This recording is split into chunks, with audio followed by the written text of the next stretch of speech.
Hello everyone, my name is Alok Kohli.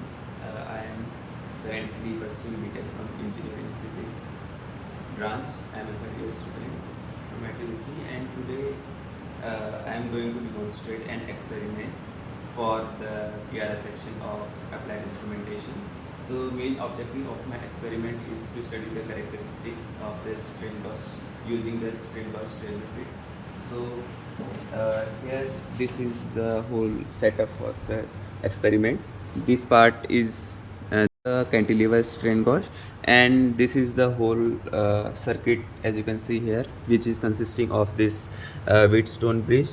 This is the on off switch, and this is the switch. We can change it. We can see the resistance and macro strain, and this is the 3.5 digital counter display, and this is the whole circuit. And we will now see how this whole setup works.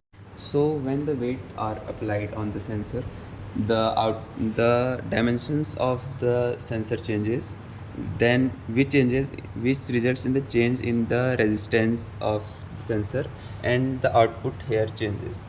So the resistance, as we can see, changed from the earlier, and when I'm putting the weight, one more weight, then the resistance here we can see it changed.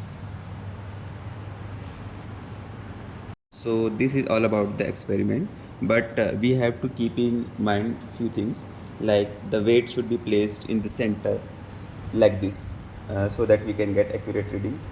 Another thing is we should wait for the output to get stabilized, so that we get accurate readings. There are various applications of strain gauge, like we can measure, strain gauge are used to measure stress, strain, and we can use them to measure weight also.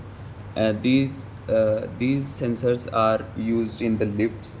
We can also use them in the it has various aerospace applications also. We can use them in flights, and there are many more applications also. And that's all from my side. Thank you.